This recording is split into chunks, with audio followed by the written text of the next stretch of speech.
Hello everyone, I am Dr. Anjali Garg and I secured rank 79 in this year's UPSC CSE and I am a doctor by profession and I did my MBBS from BMMC and Safdarjung Hospital, Delhi, and after that I started preparing for UPSC in 2020 and during my first attempt I reached till the interview, cleared prelims and mains, but then in the next then I prepared more with my mark sheet and I improved on my medical science, on my GS and everything.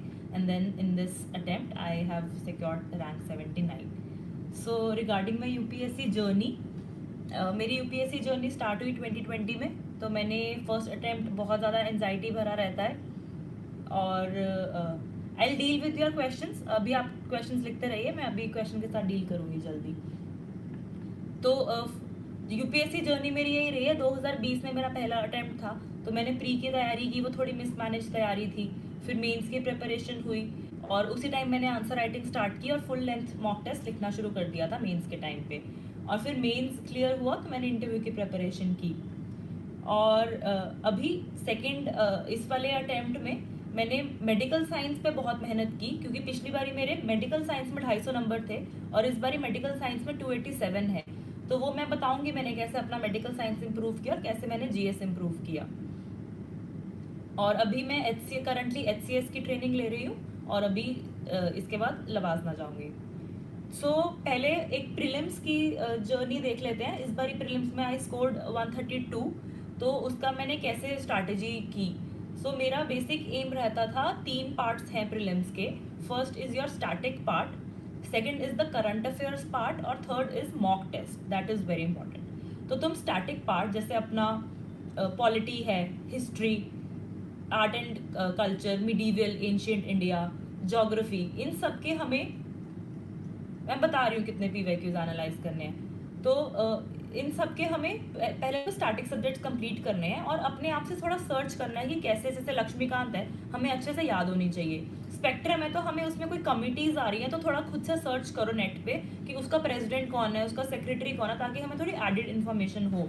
और जो हमें ये added information चाहिए that will be done on the basis of phone है ना, तो that will be done on the basis of previous year questions. जैसे कि अगर हिस्ट्री हम देखें तो प्रीवियस ईयर क्वेश्चंस देखो कि कैसे हिस्ट्री के क्वेश्चंस पूछ रहे हैं. वो आर्ट एंड कल्चर है तो कोई बुक पूछ रहे हैं, उसमें से महात्मा गांधी के बारे में पूछ रहे हैं या कोई कमिटीज के बारे में पूछ रहे हैं. तो उससे हमें आइडिया लग जाता है कि हमें किस तरह से पढ़ना है.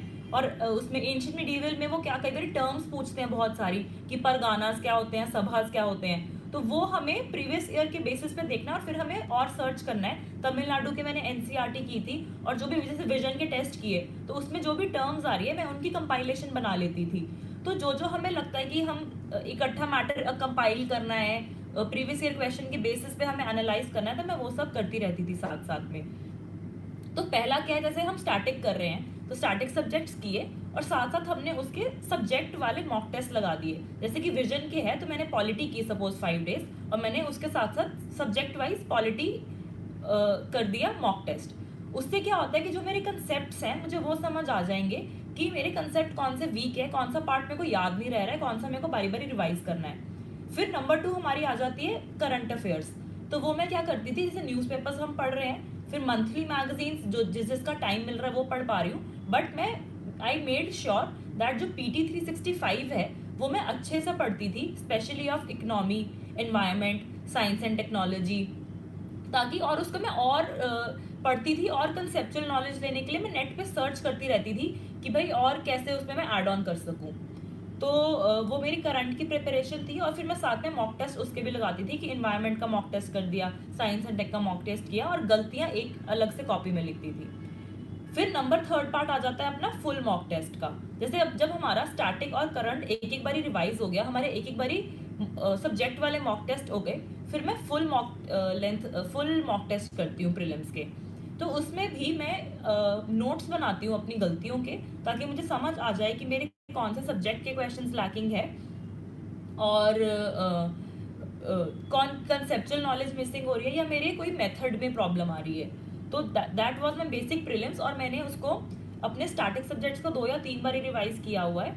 और मॉक टेस्ट भी मैं अपनी गलतियां बारी बारी रिवाइज करती थी, बारी बारी देखती थी कि मेरा एनालिसिस कैसा है। मैं पूरा एनालिसिस लिखती थी कि मेरे एनवायरनमेंट में इतने गलत हो रहे हैं, पॉलिटी में इतने गलत हो रहे हैं, तो मुझे किस सब्जेक्ट में इंप्रूवमेंट चाहिए, मुझे करंट अफेयर्स में इंप्रूवमेंट चाहिए, या मुझे अपनी मेथड टाइम मैनेजमेंट बेटर चाहिए। तो that comes through your mock test. तो ये मेरी प्रीलिम्स की रहती है। फिर मेरी आती है मेंस की स्ट्रैटेजी। तो मेंस की स्ट्रैटेजी में तुम्हारा क्या है कि फर्स्ट अटेम्प्ट में मैंने आफ्टर प्रीलिम्स ही स्टार्ट किया था मेंस की प्रिपरेशन, और मैंने फुल मॉक टेस्ट लगाना शुरू कर दिया था from the 10th day itself. But इस बारी मेरी थोड़ी मैनेज स्ट्रैटेजी थी, क्योंकि मेरा एक बार सिलेबस हो गया था।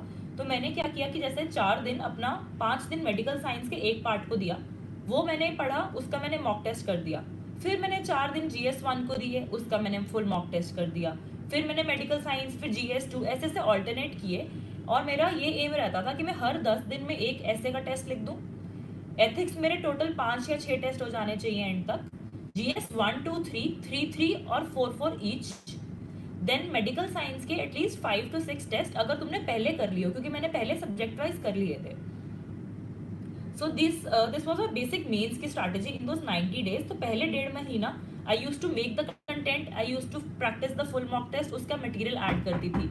लास्ट के 1.5 मंथ में मेरा वो शॉर्ट नोट्स बनते रहते थे और बारी बारी रिविजन चलता रहता था। तो उससे क्या होता था, हमारी बारी बारी मैंने शॉर्ट नोट्स बनाती रहती थी, बारी बारी रिवाइज करती थी, और उनसे मेरा नेक्स्ट के 45 डेज पूरे होते थे। और जो शॉर्ट नोट्स हैं वो किस चीज़ के बनाने हैं, जैसे कि जो भी अपने डाटा है, फैक्ट्स हैं, एग्जाम्पल्स हैं, इन सब का शॉर्ट नोट्स प्रिपेयर करते रहो जो हमारे मॉक टेस्ट में होगा। Just a minute.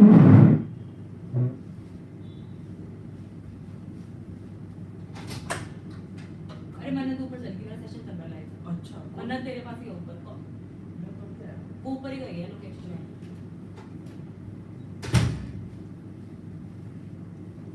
I'm so sorry. I am in the HIPAA Institute and somebody was knocking. So yes, this was the basic mains की strategy. फिर मेरा आ जाता है ऑप्शनल। सो ऑप्शनल मेरा medical science is very very important. So medical science में क्या है, वैसे मैंने अपने Telegram channel doctor Anjali Garg IAS पर भी अपने सैम्पल नोट्स शेयर किए हैं और अपनी स्ट्रैटेजीज शेयर की हैं। बट हम मैं अभी आपको बेसिक बताऊंगी। जैसे पेपर 1 है, पेपर 2। तो paper 1 comprises of anatomy, physiology, जो भी हमारे नॉन क्लिनिकल सब्जेक्ट्स हैं। तो उन सब्जेक्ट में हमारा कंटेंट प्लस हमारी diagram making is very important. तो डायग्राम्स बनाइए, कंटेंट लिखिए और साथ में 1-2 अप्लाइड के पॉइंट्स लिखो। और कलर डायग्राम्स बनानी है विद कलर्ड पेंसिल्स। और पैथोलॉजी में हमें HNE पेंसिल्स बनानी है in a circle. And then comes the forensic और माइक्रो में भी जितनी से माइक्रो है उसमें 1-2 एक्स्ट्रा पॉइंट्स करो, जो तुम्हारा सिलेबस है उसी के ही एक्स्ट्रा पॉइंट्स करो। देन जो पेपर 2 है उसको हमें बहुत ज़्यादा क्लिनिकली लिखना है। जैसे कि मेडिसिन है तो हम पहले लिखेंगे कि ये DD है, ऐसे ऐसे उसका DD बन सकता है। Then are comes the clinical features. Investigations में हमें स्ट्रक्चर ही लिखना है कि radiological, blood investigations, urine investigations ये हैं। और उसके बाद then comes our management part. तो उसके अंदर भी non specific treatment, symptomatic treatment. So I think there are lot of questions coming, तो मैं पहले क्वेश्चंस ले लेती हूँ साथ साथ।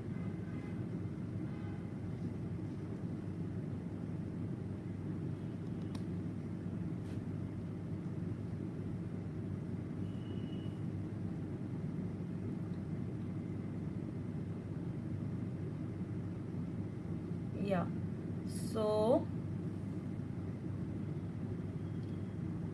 रीडिंग स्पीड स्लो है, तो मैं रीडिंग स्पीड कैसे बढ़ाऊं? रीडिंग स्पीड अगर अपनी स्लो है तो जो भी अगर स्लो रीडिंग स्पीड है तो हमें उसको बारी बारी फास्ट पढ़ के ही होगा, प्रैक्टिस से होगा। अगर हमारी मॉक टेस्ट में स्पीड कम है तो जितनी जल्दी हम टाइम के साथ साथ लिखेंगे और स्पीड बढ़ाएंगे तो हमारी धीरे धीरे कॉम्प्रिहेंशन भी बेटर होगी, अंडरस्टैंडिंग बेटर होती रहेगी। तो प्रैक्टिस ही इसका ओनली सोल्यूशन होता है।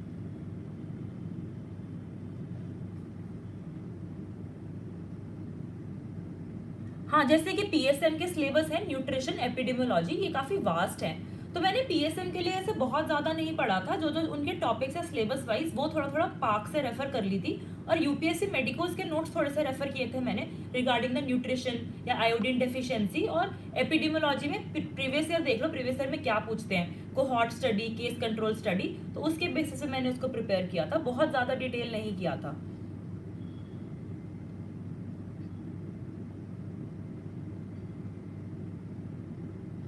प्रीलिम्स की एग्जाम डे पेपर सॉल्विंग मेरी 3 राउंड्स में रहती थी,